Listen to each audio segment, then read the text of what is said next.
안녕하세요. 큰바이군입니다. 지난주 주간시장 테마 및 투자 전략 한번 살펴보도록 하겠습니다.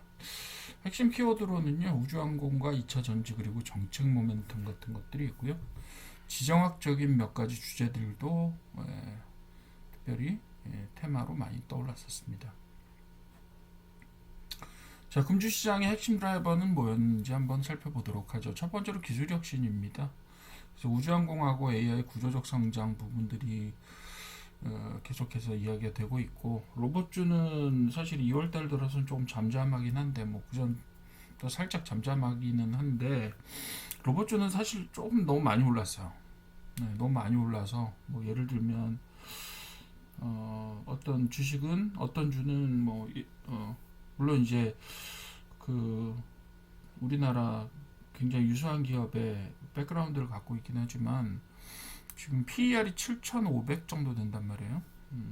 그럼 뭐 가격이 너무 크다라고 볼 수 있는 거죠. 예.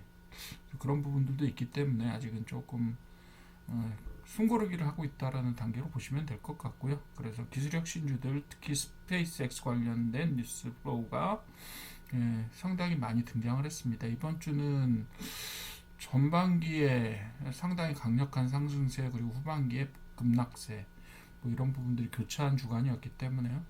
뭐 여러 가지 대형주들 중심의 장세가 형성되다가도 어떻게 보면 대형주들이 다 무너지는 상황에서 어쩔 수 없이 소형주들이 주요 테마로 등장하는 그런 부분들까지 주어졌다. 오늘 조금 있다가 저희가 타임테이블 보시면서 한번 같이 말씀해 보시도록 하죠. 자, AI 반도체하고 전력 설비 수요는 계속해서 지속될 겁니다. 자, 그리고 정책 모멘텀 관련된 주제들도 조금 더 있죠. 그게 뭐냐면 밸류업하고 에너지 협력 뭐 이런 국제적인 정책 관련된 부분도 있고 우리나라 내부적으로 밸류업 관련된 테마들도 있었습니다. 그래서 금융지주사 이런 것들이 이제 좀 기대감을 받고 있고 그리고 원전하고 ESS 관련해서는 한미 에너지 동맹 강화가 되면서 미국 시장에 ESS를 공급하는 우리나라 업체의 뭐 예를 들면 LG 에너지 솔루션 같은 회사가 공급 계약을 맺는 이런 내용들 때문에 이런 분들이 주목을 좀 받았다 이렇게 보시면 되겠고요. 자, 지정학적 변화는 한번 볼까요? 트럼프노믹스하고 재건 쪽 부분 이야기가 계속 나오고 있고 러우종전 기대감 있습니다. 요거는 내일 제가 주요 테마를 한번 살피고 다시 한번 동영상 올려드리도록 할게요. 그리고 중국 충전 소비가 한 이틀 연속 계속해서 좀 중요하게 평가가 되었습니다. 자, 우주항공 스페이스X 이야기를 좀 해봅시다. 여기는 지금 이번 주 내내 어떤 이슈들이 발생을 했는데 사실 어제 그저께 좀 아쉬운 소식, 즉 아르테미스 발사가 3월로 연기될 것 같다. 뭐 이런 발표가 나와서 좀 아쉽긴 한데 어쨌든 간에 스페이스X가 약간 하드캐리하는 그런 모습들을 보여줬어요. 그래서 스페이스X 관련해서는 일론 머스크도 예를 들면 우주 데이터 센터를 100만 개 띄우겠다. 그리고 우주에다 위성을 띄워서 태양광 발전하겠다. 뭐 이런 이야기들을 계속 하고 있어서 아마 두 가지는 결합이 될 것 같습니다. 우주 데이터 센터하고 태양광 발전 부분들은 결합되어서 같은 모델로 갈 것 같고 그 덕분에 어떻게 돼요? 스페이스X하고 XAI가 결합된다. 이런 이야기가 메모로 돌고 있고 아마 그거 실현될 것 같고 게다가 어제 그저께 무슨 얘기 있었냐면 스페이스X의 IPO 뿐만 아니라 저기에도 보통은 IPO를 하고 나서 지수 편입이 되려면 조금 시간이 지나야 되잖아요. 근데 지수 편입을 바로 뭐 하겠다라는 이야기가 돌면서 그렇다면 간접 투자 상품에도 스페이스X의 주식이 낄 수 있겠구나. 뭐 이렇게 되는 거죠. 이야기가. 그런 식으로 돌게 되니까 뭐 스페이스X가 일주일 내내 주목을 받는 그런 역할을 했습니다. 관련주는 보시게 되면 위성통신 관련주와 소재부품 관련주들을 같이 봐주시면 될 것 같습니다. 대신에 제가 항상 말씀드리지만 관련주라고 올라오긴 오르지만 실제로 수혜를 볼 수 있거나 최소한 반사이익이라도 얻을 수 있는 종목들을 좀 골라서 그 사업 내용들을 잘 보시라 라고 말씀을 드리잖아요. 사업 내용을 잘 살펴보시고 재무제표도 좀 보십시오. 어떻게 성장하고 있는지 혹은 아직까지 매출을 못 올리고 있는데 기대감으로 상승하고 있는지 이런 부분들을 잘 보시고요. 그리고 이름만 걸어놓고 있는 우주항공 쪽 테마 업체들도 있습니다. 그렇기 때문에 그런 것들도 잘 살펴보셔야 돼요. 자, 그 다음 보겠습니다. 인프라 정책은 에너지 쪽하고 재건주 두 개를 묶어서 한번 같이 말씀을 드리려고 하는데요. 에너지 전환은 2차 전지하고 ESS 태양광 이야기가 나오고 있고, 태양광은 좀 전에 우주 주제와 관련지어서 한번 말씀을 드렸고, 그리고 2차 전지와 ESS 같은 경우는 이번 주에 나왔던 소식으로는 하나큐셀이라고 하는 미국에 있는 업체죠. 예, 이 업체가 대규모 ESS 약 5기가와트아워라고 했는데, 예, 1조 원 규모 정도 된다고 합니다. 이걸 LG 에너지 솔루션이 공급을 하기로 했고, 그래서 미국 시장 공략이 가속화될 거다. 미국에 지금 전력망을 재설계를 하고 있는데, 그 시장에서 우리나라 업체들이 이제 조금씩 힘을 더 받아갈 수 있는 기회가 주어지지 않느냐, 이렇게 이야기를 하고 있는 거죠. 예, 그래서 AI 센터의 데이터 센터뿐만 아니라 기존의 전력 인프라도 사실은 개선을 해야 되는 상황이에요. 미국 같은 경우는. 왜냐하면 시설 노후화가 상당히 많이 진행되었기 때문에 그런 부분들에 대한 재설계와 효율화가 좀 시급한 편입니다. 그래서 그런 부분들의 재편에 사용되는 장비들이 기존의 어떤 그 일반적인 전력망 변전소와 전선으로 이어지는 발전소 전선 변전소, 그리고 다시 일반 소비자망으로 이어지는 이런 망이 아니라 거기에 ESS라든가 이런 신규 설비들이 들어가면서 전력망 자체를 안정시킬 수 있는 그런 부분들이 들어가는 데다가, 그리고 전력망 자체가 업그레이드 돼서 스마트 그리드 형태로 일부 구축이 될 수도 있는 부분들이 있기 때문에요. 예, 우리나라 대형 업체들을 중심으로 해서 한번 잘 봐주시면 좋을 것 같고요. 우크라이나 재건주는 예, 지정학적인 문제죠, 사실은. 근데 트럼프의 좋은 소식이 뭐 발언 계속 얘기되고 있는데 벌써 몇 년째 이야기가 되고 있죠. 그리고 또 좀 웃기는 얘기는 2023년에 우크라이나에서 우리나라한테 야, 이게 우리나라 재건 사업이야라고 예, 사업명을 공개 서한을 우리한테 보냈습니다. 그게 언제라고요? 2023년이요. 근데 지금 와서 뭐 우크라이나 재건주가 뜨네 마네 이러면서 재료로 써먹고 있더라고. 그래서 야, 좀 그만하십시오라고 생각하는 그런 분위기가 있습니다. 예.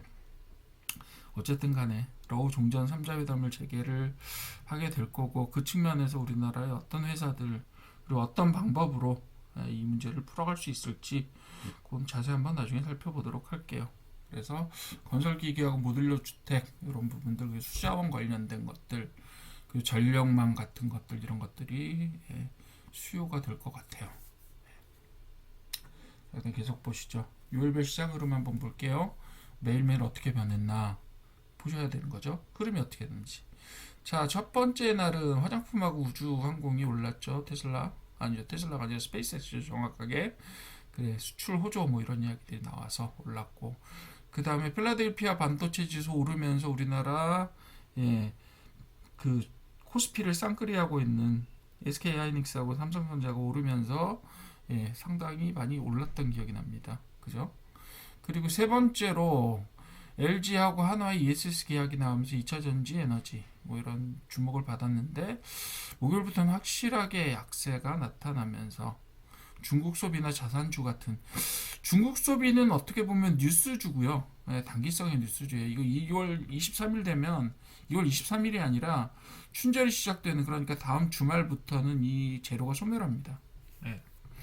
그렇죠? 자산주는 어떻게 보면 방어주의 성격이 높죠. 그래서 주식이 많이 빠지는 날 그래도 갈만한 데가 어딜까라고 생각했을 때 금융주나 아니면 부동산 자산을 가진 쪽으로 이동하게 되는 그런 효과를 갖게 되는 거죠. 6일도 마찬가지. 우주에 관련된 소식은 있었으나 아르테미스는 일단 상당히 물 건너갔다고 하긴 그렇죠. 3월로 갔으니까. 그리고 나서 우크라이나 재건주 이야기가 계속 나오긴 하는데 아주 묵은 뉴스를 가지고 와서 마치 새 뉴스인 것처럼 포장해서 다시 띄우고 있는데, 약간의 착시 효과일 수는 있으나 어쨌든 우크라이나 재건주 이야기가 나오고 있다, 이렇게 보시면 되겠습니다. 마지막으로 다음 주 투자 전략은 세 가지 정도로 한번 보시면 되겠는데요.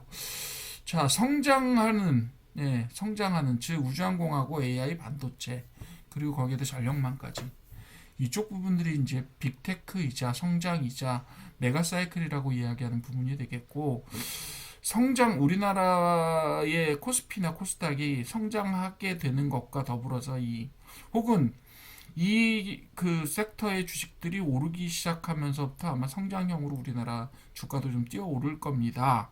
그러나 만일 다른 요소들, 미국의 요소들이라거나 아니면 금리 관련된 뉴스라거나 이런 것들로 인해서 어떻게 돼요? 약세로 출발하거나 약세가 지속되거나 아니면 뭐 보합세가 계속된다거나 이렇게 되게 되면 오히려 가치형이 주목받게 될 가능성이 높습니다. 그래서 금융하고 지주사 중심으로 밸류 프로그램하고 뭐 주주환원 정책 이런 것들이 계속해서 주제가 주어질 텐데, 문제는 뭐냐면 얘는 평소에는 눈에 잘 안 띄어요. 그래도 언제 눈에 띄어요? 기술주들이 떨어지고 있거나 보합인 경우에 별로 이렇게 재미가 없다 이렇게 되면 얘네들이 눈에 띄기 시작하는 거죠, 그때는. 왜냐면 얘네들은 많이는 안 오르지만 잘 떨어지지도 않으니까. 그렇게 되는 거고. 그리고 맨 마지막으로는 단기성의 트레이딩 관련된 혹은 뭐 트레이딩형의 어떤 주제들이라고 볼 수도 있겠죠.